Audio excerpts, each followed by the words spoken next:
I'm going to chant Hare Krishna just for a few minutes before I begin speaking. Please accompany me. I will chant first and then you can repeat after me.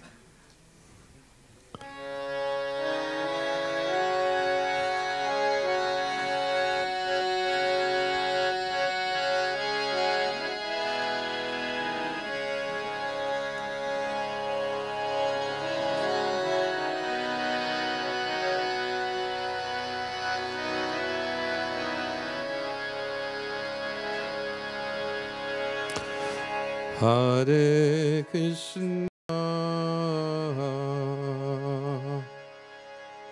Krishna Krishna, Hare Hare, Hare Rama, Hare Rama, Rama Rama,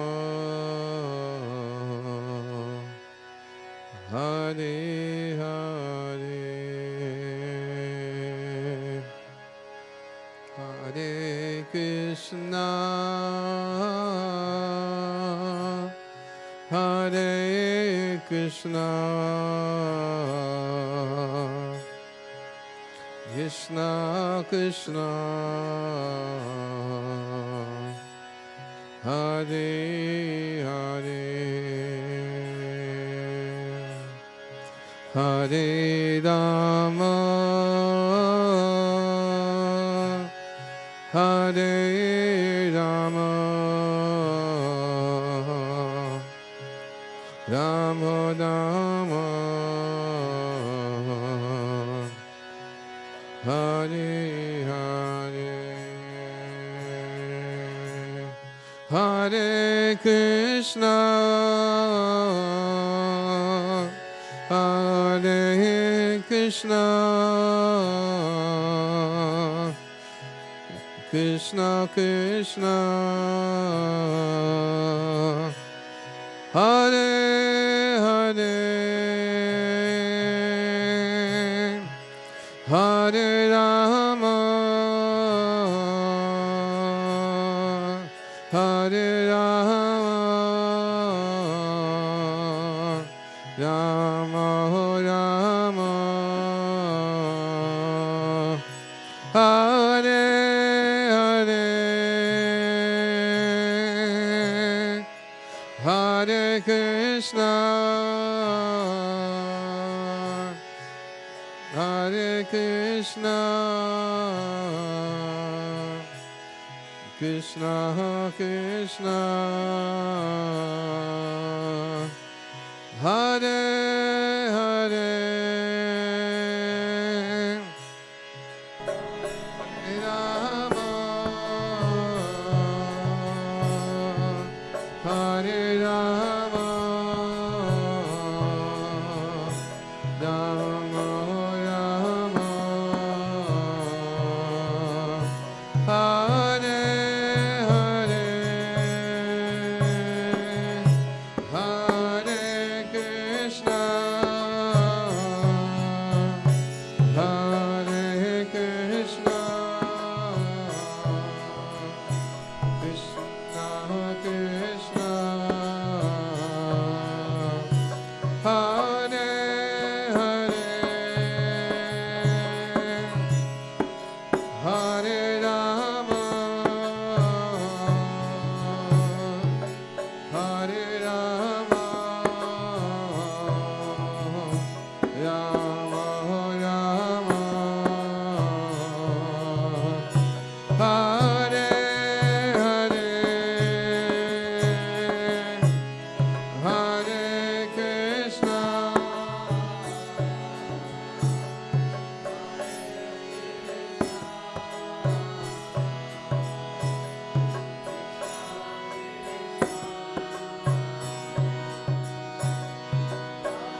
Vishnupadaya Krishna Prastaya Bhutale Srimate Bhaktivedanta Swaminiti Namane Namaste Saraswati Devi Gauravani Pracharane Nirvishesha Sanyavari Hastachade Satarane.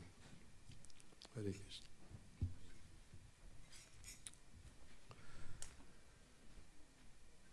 Hare Krishna.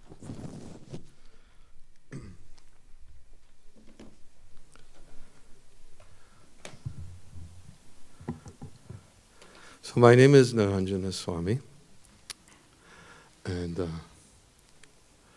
I have been associated with this temple for 47 years. And well, actually, previously we had a temple elsewhere in Boston. It was in North Beacon Street in Allston, but we moved here in this building in 1974, and as it was mentioned, I used to be the temple president here. And when I was the president here, one of my favorite activities used to be to go to the different colleges and speak to the students. We had at that time what was called an ISKCON Speakers Guild, and I used to communicate with the different department heads and the other people who accompanied me, and we used to request if they were interested especially towards the end of the semester, all the professors used to like to bring in different people for their students when it was a lighter time, especially towards the end of the semester, to introduce Krishna consciousness. Or sometimes it was comparative religion courses, sometimes it was courses on Hinduism, sometimes it was courses on sociology, sometimes it was courses anthropology, different topics. And I did that for quite some time, and I got an opportunity by going to these different universities and to speaking to the professors and to the students to capture a little bit about what student life was about, having been a student myself, University of Massachusetts. And I always had an interesting experience. I just thought of it. I thought I would share with it to you. This was in fact one devotee who was here. His name is Muktavanya Das. He was with me. Is he? Where is he? He's upstairs. Okay. Oh, he's on the altar. Okay. I don't know. Does Boston State Teachers College still exist? No, I don't think so. I heard it went out of business the year after I was there. Used to be on Huntington Avenue. And I was, one student had contacted me, and often at that time, as I said, many professors would call us, and students used to come here also to find out a little bit about our society, about our daily activities, about our beliefs, our lifestyle. And one student had called me once, and she asked me, would you come and speak to our class? Our professor would like you to come. And I asked when the class would be. And then she told me the date, the time, and said, I will meet you out in front. Please come, and I will bring you into our classroom. So at the previously scheduled time and day, I went to meet the student. It was a young student. It was a health education course that was being taught at the time. And I was escorted up to the front of the room to sit down and wait while some students were sitting in the front. And the students were sitting as a panel. And we're having a panel discussion. And the panels were discussing different religious, at that time, they weren't known as religious groups. During the 1970s, it was a time when everybody in America was concerned about cults. I don't know if that's the concern these days, but it was a big concern in the 1970s. They were called NRMs, New Religious Movements, which we were at the time. We had only been established in the Western world since 1966.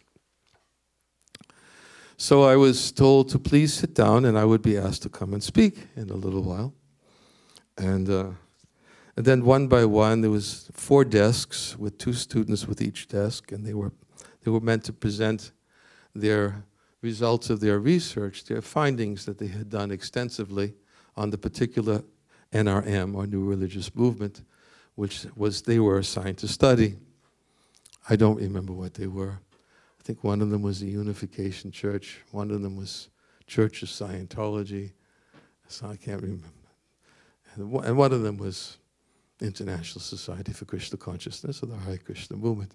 So the first 3 presented their findings, and I began to wonder why I was invited, because it was quite of a presentation that the students were making about, mind control. I thought it was well connected to our little skit here about the mind and how the mind, Krishna says in the Bhagavad Gita, for one who controls its mind, it's his best friend. One who fails to control the mind is his worst enemy. And he also says, if one conquers the mind, he reaches the super soul, is reached, he attains tranquility. For such a person, heat and cold, happiness and distress, honor, dishonor, they're all the same. Controlling the mind is something which, at least nowadays, many people have begun to understand a little bit about its necessity. And Krishna says, if you don't control the mind, it's your worst enemy, because just as the bottle was held out, the cigarettes, everything else, the movie tickets, the mind is always looking for an object to strike. And because the mind is never really pacified, it's like trying to put out a fire by pouring gasoline on it. You pour gasoline on the fire, it may temporarily be extinguished, but as we know, gasoline also promotes a fire, and you can't put it out by pouring gasoline.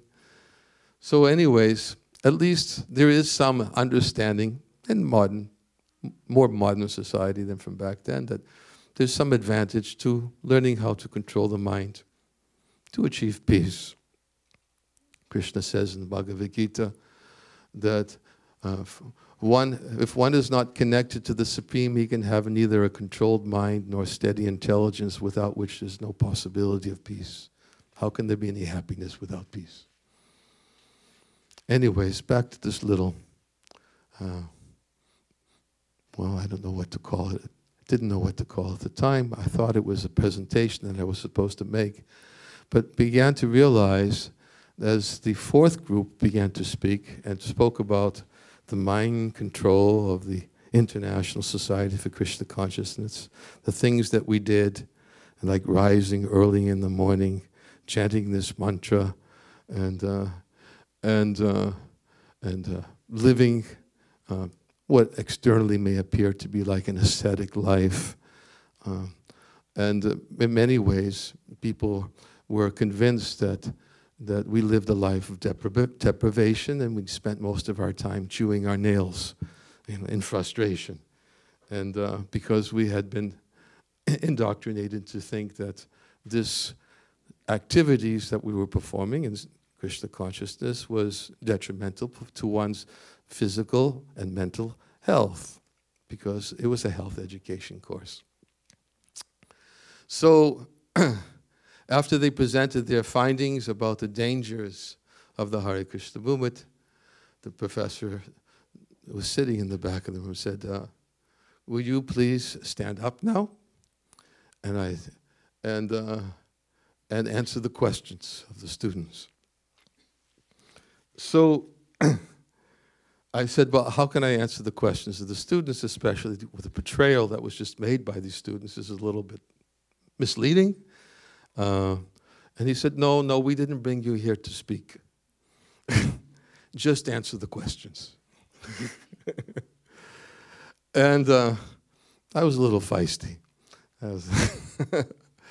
And I decided that before I would answer the questions, that I would try to explain, at least to help the students gain a little insight, is what is the difference between a genuine system of religion and a dangerous, quote, cult.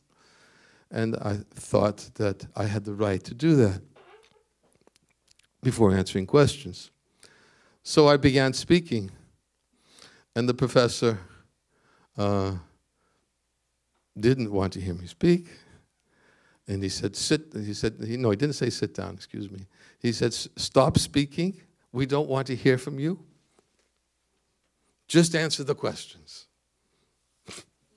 And I continued talking, and I began explaining what is a genuine system of religion. Is that which teaches its followers to develop devotion to the Supreme.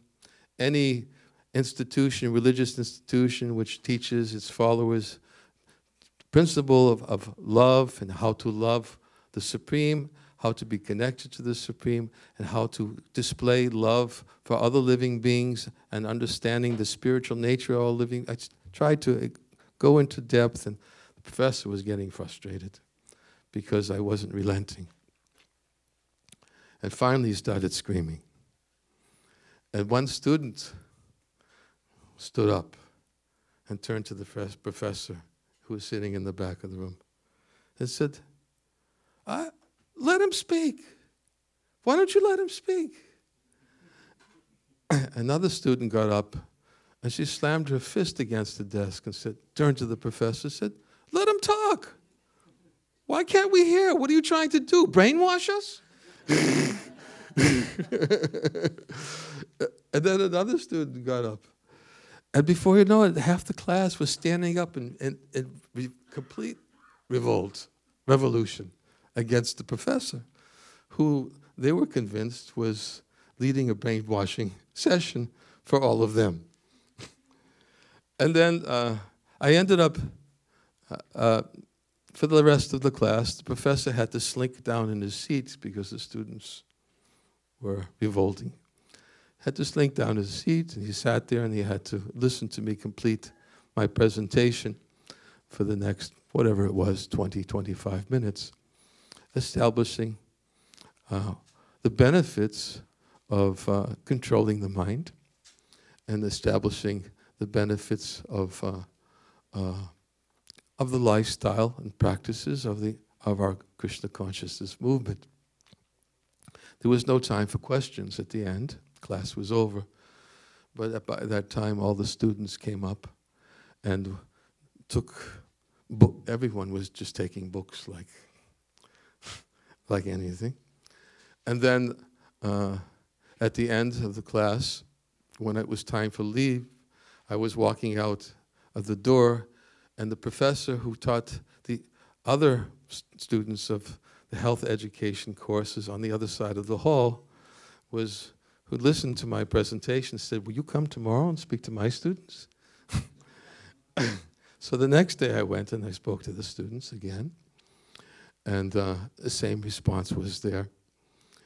And as I said, I heard the year after, the Boston State Teachers College, it doesn't exist anymore, it went out of business. I guess maybe because it was teaching courses of that nature to the students. But it's interesting because I saw, as I was looking at this little skit about mind control, and some people may object. They may not fully embrace the need to control the mind, but my experience through the years that I was here as the president and going to many of the colleges and universities, many of the students at that time, and I would think even more today, can relate to the pressures of student life. And I mean, I know I was subjected to them. University of Massachusetts, I was living in Amherst.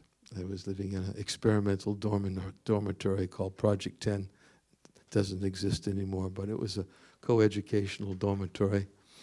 And there's definitely a lot of pressure. And I won't tell you the kind of things that I subjected myself to while living, but if you can imagine, it was the 60s and early 70s. Our generation was definitely a drug culture. And that's what was going on in the universities predominantly, and many of the students were looking for a counterculture. And because of the pressure, and because not wanting to conform to the lifestyle and to the dictates of society, it was a very revolutionary time in America. But control of the mind, and one of the things when I would go to the students and I would give the lectures in the local universities when we had this ISKCON Speakers Guild, one of the most common questions the students would ask me after hearing about our lifestyle, practically every place I went to, is, what do you people do for fun? They can't figure it out, you know, like they think that we sit around a life of asceticism, we sit and meditate, and we rise early in the morning, especially when they hear we rise 3:30 in the morning. It's called, most often it's called, what do you do at such an ungodly hour? What are you doing at 3:30 in the morning? rising in early in the morning and coming together and chanting, hearing the message of Srimad Bhagavatam, and learning how to actually begin to experience some higher state of awareness, a higher state of consciousness, which came to be well recognized as self-realization. I oftentimes tell this little story, and I'll probably end with this because I don't want to speak too long tonight. But I spent a lot of time in Taiwan. Taiwan is a place where many of the people are really obsessed by gadgets. and of course, I think it's not just Taiwan anymore, but it's most places people are really obsessed by gadgets. And anyways, I use this example to the Taiwanese people sometimes, especially when I'm meeting them and introducing this concept of self-realization, which means to create a greater awareness or understanding of who we are. You know, beginning of teachings of Bhagavad Gita, Krishna says that, you know, for the soul there's never birth nor death, nor having once been does he ever cease to be. He's unborn, undying, eternal, primeval, ever existing. He's not slain when the body is slain.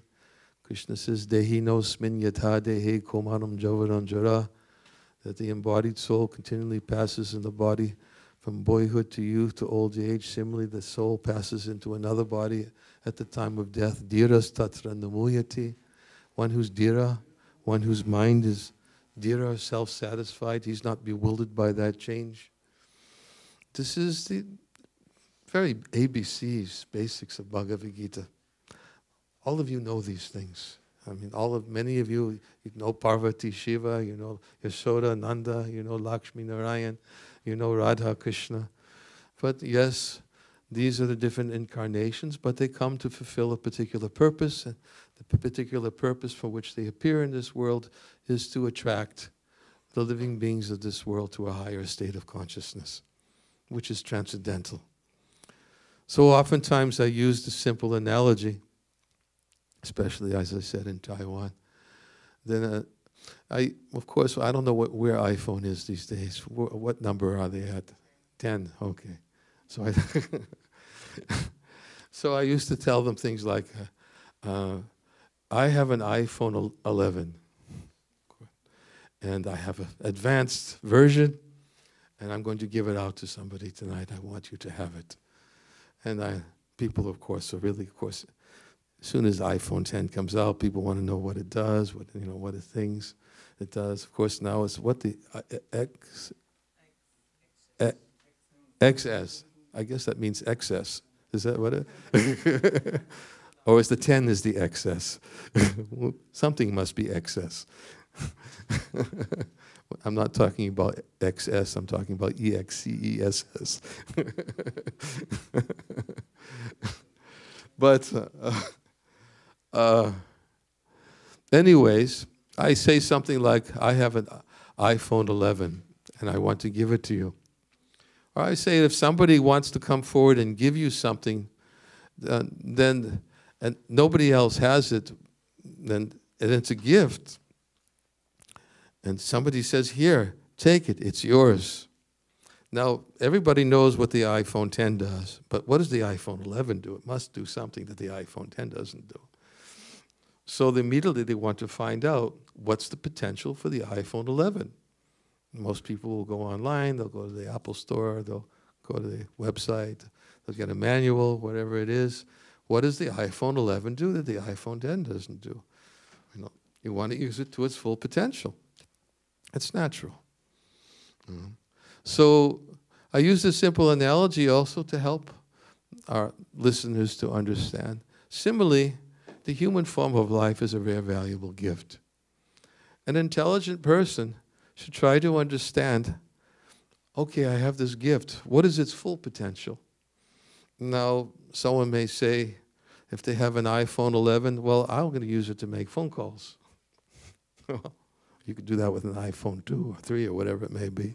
What do you need an iPhone 11 to make phone calls? You have something that does a lot. Same way, human form of life has the potential to do a lot. And the lot that it has to do is a lot more than just simply to gratify the demands of the body and the mind. It's very simple. Bhagavad Gita is meant to teach. It's very simple things that, yes, you can do all of these things. It's not that they have to be given up, but how to have peaceful mind under the pressure, under the stress of all these things. Srila Prabhupada used to use the simple analogy that if you have so many zeros, you add them up to equal 0. But if you put in 1 in front of your 0, the number 1, every 0 becomes significant by the presence of 1. Right? If you add 1 in front of your 0, the first 0 is significant. You have 10. You have 2 zeros, each 0 is significant. You have 100. More zeros you have, the more significant they become because of the existence of 1. So in the same way, if we learn how to add something to our life, that's all. Add Krishna consciousness, add it to our life. We don't have to give anything up, we add. This is self-realization. Human life is meant for self-realization. Why should we waste it, the valuable human form of life, simply to gratify the demands of the body and to have better forms of gratification for the future? Better to meet the necessities of life and at the same time understand that the actual goal of life is how to become connected to the Supreme and of wealth, as Krishna says, without which there's no possibility of peace. If one is not connected, he cannot have a controlled mind, nor steady intelligence, without which there's no possibility of peace. How can there be any happiness without peace? So these were our simply elementary thoughts that I thought I could share with you this evening. And as I said, I was first introduced to the teachings of the Bhagavad Gita in 1972. I had left college in 1971, and I started studying Bhagavad Gita as it is shortly afterwards. And I met my spiritual master. Sometimes people ask me, when did I first meet my spiritual master?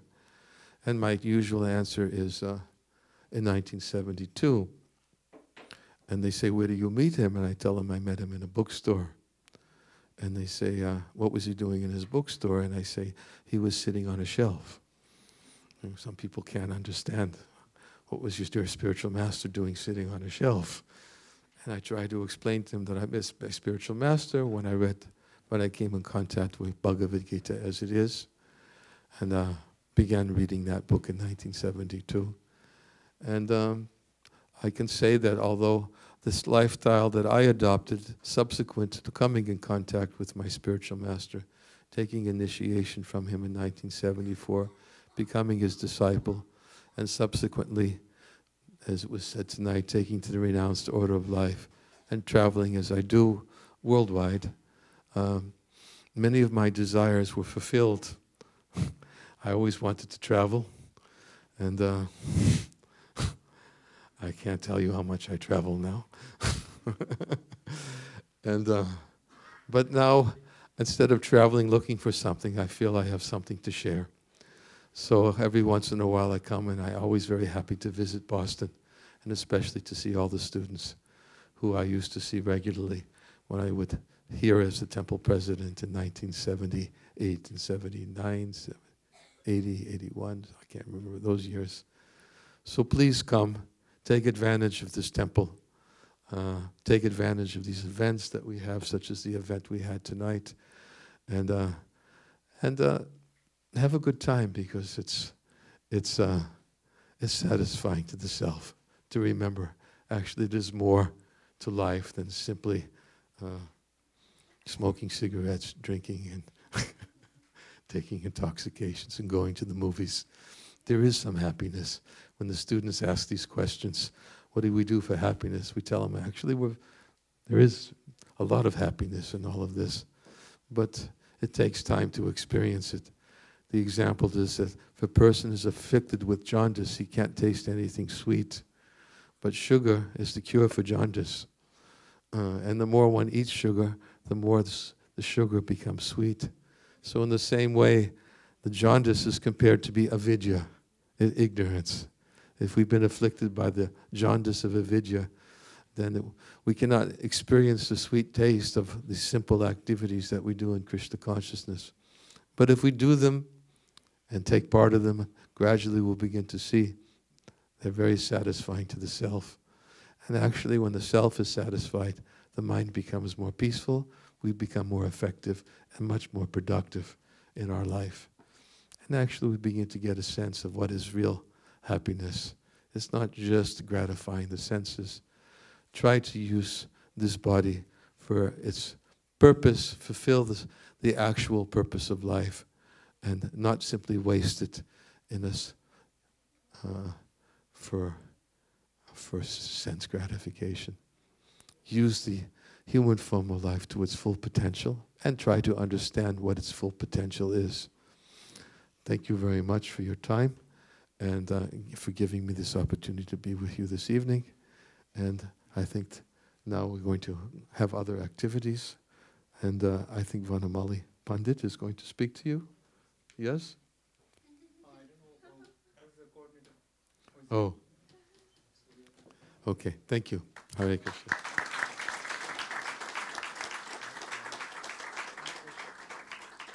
We have 3 minutes for any one question. 3 minutes for any one question. Yeah. Any question? Just raise your hand. Nobody's raising their hand. Okay, yes, in the back. I'm sorry. So actually, as a student, we have a dream of achieving something great. So dream can be getting a good job, having a high salary. So I think we get more connected to material world when we have such big dreams. And on the other hand, in case of spiritualism, we talk about self-realization and to focus on meditation and how to remove the connection from the material world so that we can just end our desires and have an eternal peace. So sometimes I am in a state of confusion regarding whether to go forward and achieve the dreams in the material world or whether to focus on the spiritualism part. So sometimes I feel like I am in a state of contradiction. So how to clear this confusion basically? It's interesting that you use the word dream. I would like to use a little analogy that's given in Srimad Bhagavatam to help to give a little insight and to answer your question. There are verses in the Srimad Bhagavatam which describe that although the duality of this material world does not exist, the conditioned soul experiences that is real under the influence of his conditioned intelligence. I will give an analogy that is given in this verse. He compares to the act of dreaming and desiring. He says, when the conditioned souls of dreams of something desirable or something very horrible, or when he daydreams of something he would really like to have or something that he would really like to avoid, he creates a reality which has no existence beyond his own imagination. I'll explain. I use this analogy because usually most people can relate to dreams. Is there anybody here who's never dreamed before? Okay, maybe I'll ask it the other way. Who here has ever had a dream before? Okay. Some of you didn't raise your hand, but I suspect it's because you're intimidated. I'm sure everybody has dreamed before. But there are good dreams and bad dreams. Sometimes we have a good dream. Like sometimes, whatever you call it. Good dream is, I landed a good job. Good dream is, I got this person I've been meditating on for years has come forward and expressed some interest in me. Good dream. Whatever it may be. Whatever you want to call, to label as a good dream. Usually a good dream makes you happy in the dream, and when you wake up, you're sad. Why are you sad? Because you look back and say, it was only a dream. But when you have a bad dream, and I oftentimes give the example myself. As I said, I travel a lot, I fly a lot.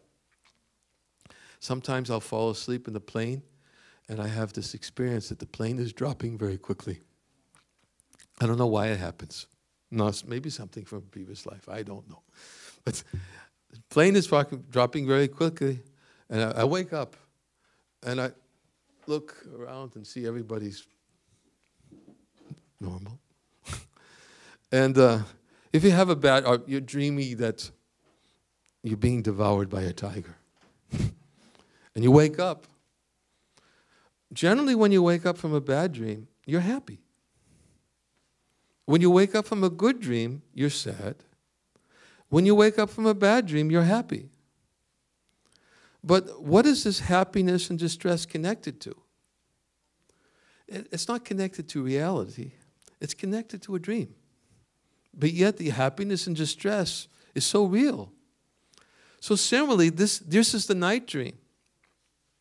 So there's two types of dreams. There's the night dream and there's the daydream. We dream of something we would like to have and something we would like to avoid. Generally, people, they dream of something that, yes, if I have this, I'll be happy. We live for that, fulfillment of that dream. And because oftentimes we feel that the fulfillment of that dream, all we can see is the benefits and the potential happiness of its fulfillment. But we don't see all the potential implications and problems that come with the fulfillment of these dreams. Just like sometimes, I oftentimes give an example, like a wealthy person. Sometimes it's very hard for a wealthy person to know who his friends are. He's wealthy. He got his dream. He has huge wealth. But why is this person my friend? Does he want something from me? And therefore, he's very discriminating who to make friends with.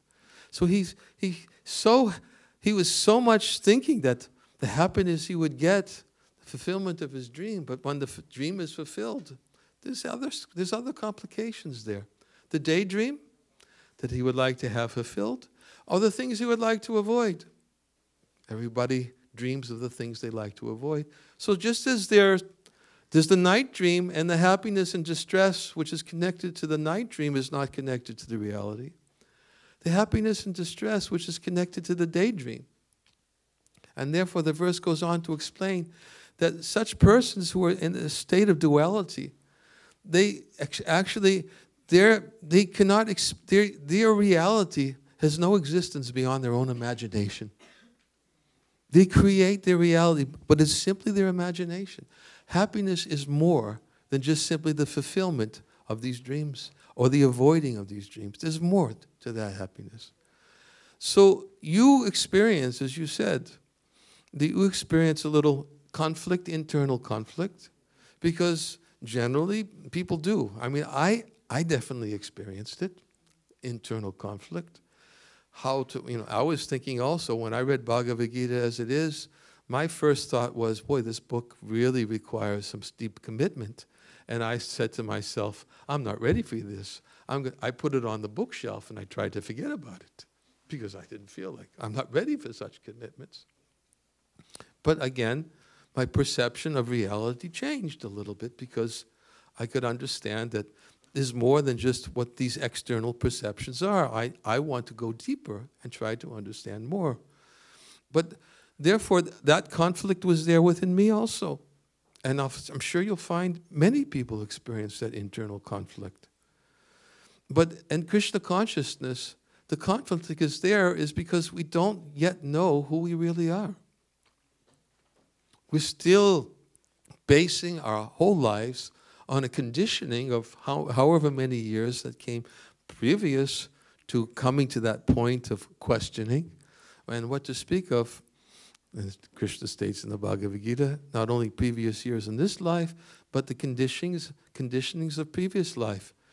Krishna says in the Bhagavad Gita, the living entity carries its different conceptions of life from one body to the next, just as the air carries aromas from one place to the next. So these different conceptions of life are carried from the previous life into this life. We're conditioned by it. Therefore, how to become freed from this conditioning? It's not an easy thing. It's not an easy thing. Conflict will be there. But how to resolve it? The best way to resolve it, and this is how Srila Prabhupada introduced Krishna consciousness to me and gave me a sense of wholesomeness. Because generally we get into this mindset that spiritual life means all or nothing. Spiritual life means give up and go this way. In fact, even Arjuna asked Krishna in the Bhagavad Gita, what happens to the person who takes to the spiritual path but doesn't complete it? Does he become like a riven cloud with no sphere of existence in the spiritual path or in the material path? What happens to him? We understand it's not all or nothing. Nehabakramo nashashti pratyavaya navidyate. Krishna says in this endeavor, there's never any loss, never diminution. A little advancement in this path will protect one from the most dangerous type of fear. The wholesomeness of Krishna consciousness doesn't come from having to reject artificially. The wholesome of Krishna consciousness comes by adding, giving a purpose behind the studies, giving a purpose behind the goals that you want to achieve. Nobody says you have to give up these goals. There's something to be achieved. There's some benefit to be derived. But what is the ultimate purpose of these things? Is it simply to be utilized so I can enjoy my body into greater pleasures? And I'm willing to make all the sacrifices now because of the pleasure I'll get for the future. I say, why have an iPhone 11 when you're doing iPhone 2 business? What is the benefit? You have a human form of life. Why use the human form of life simply to live with the anticipation of greater pleasure in the future because of my achievements that I'll get in this life? There's more. Kamasya nendriya pritya lavo jiveta lavata jivasya tattva jigyasa nato yeshaha kamabi. Life's desires shouldn't be directed simply towards sense enjoyment. One should desire to live because the human form of life enables one to inquire to the absolute truth. This should be the goal of our work. Utilize the human form of life by adding something, that is all. And you'll see that when you add, you won't lose your determination to do it because you have a purpose for it. The purpose is you want to do it to please Krishna. Krishna doesn't say you have to give everything up. 12th chapter of Bhagavad Gita, he makes it very clear. If you can't do this, then work for me. If you can't do this, if you can't work for me, then give in charity, give sacrifices. He gives so many different ways that persons can live and work. Don't have to give up these goals, but put them in the right perspective. That is all. By adding the one to what potentially could be nothing but zero. Just add one. Srila Prabhupada taught that. And that's what convinced me, because I began to see that, yes, I didn't have to. When I put the book on the shelf, said, I'm not ready for this. Then I began to say that, well, no, actually, there's many things. When I dropped out of college, I became a carpenter. I was working. I was building houses. I used to do carpentry work. I used to fix houses and get jobs from different people. And when I came to the temple and visited the temple said, oh. Devotee said, oh, could you help us with your skills? Could you? And I found myself doing this. I can tell you another far story, but I don't have time for it. But it's just giving a purpose behind all the things. I'll tell you the story. It's a simple story. Can I? I don't know. Yes? Yes. It's a simple story. After I dropped out of college and I was living with some friends, we were living like hippies. And I was living, it was 60s, 70s. Everybody was hippie back then. Long hair, everything. And we lived in a communal type living setting. And the kind of philosophy was do what you want, just don't get in anybody's way. And we were all vegetarians, actually. Even in those years, we were vegetarians. Everybody who lived us, our philosophy behind vegetarianism is because each and every one of us had a dog. There were about 15 of us lived there, and the 15 dogs lived there too. And we used to think, you know, why should I kill a cow? I would never kill my dog, so why should I kill a cow? So we all decided, but practically simultaneously, we became vegetarians. So we used to cook for ourselves. I would cook for myself. But yet, I was learning in the beginning of Krishna consciousness that when you cook, you should cook for Krishna. And when you cook for Krishna, everything should be clean. So I would go into the kitchen, and hippies don't like to clean. In fact, you go in the kitchen, and usually every time I go in the kitchen, there was usually a huge stack of pots, and there was nothing clean. If I wanted to cook, I had to clean everything first. So I would go in there and I would start cleaning, and I would do the cooking, and I'd cook a little bit and then offer something to Krishna. And I was doing that repeatedly. I was trying not to become resentful, but a little bit of resentment was growing. And then one time I visited the temple. And it was the Boston temple and our old temple in Alston. And I spoke to the devotees. I was just learning a little bit about Krishna consciousness, and I had read a little bit of the Bhagavad Gita. And we talked for a while. And then the person said to me, "Would you like to do some service?" And I said, "Sure. You know, I want to do some service for Krishna." So he took me into the back room, and in the back room was this huge mound of pots.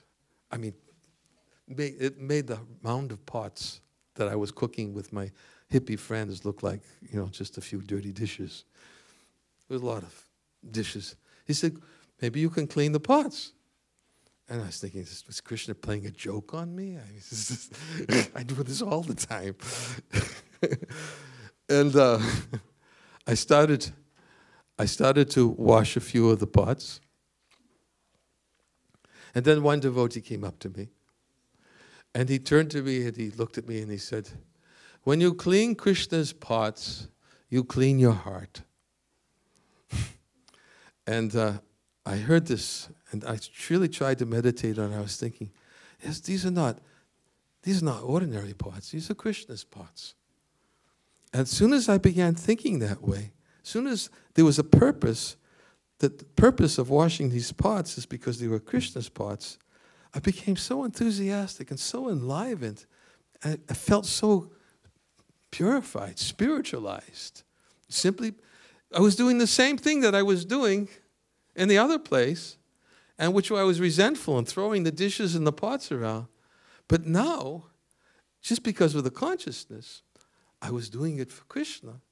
Everything changed, 180 degrees. Felt like I was introduced to the spiritual world. So it's the consciousness that we do things. It's not what we do, but the consciousness that we do it in. We have to learn the proper consciousness of all the work that we do. Everything that we do in our life, whether it's rising in the morning, raising children, taking care of our family, going to school, studying with our friends, cooking, cleaning, whatever we do, it can be all, if done in the right consciousness, then it actually can satisfy the self. So therefore my humble recommendation to you, because your question was so very good, don't live in conflict. Try to learn how to add Krishna. That is all. Just learn how to add. Learn how to add one to what could be potentially something not very substantial. Learn how to add that. And don't worry about giving up. That's not the requirement for spiritual life, to simply artificially reject and renounce things, which is not the fundamental teachings of bhakti yoga. And that is the best recommendation I can make to you and to others who may have similar thoughts about the fears of renunciation and conflict and taking the path of spiritual life. Thank you. Hare Krishna.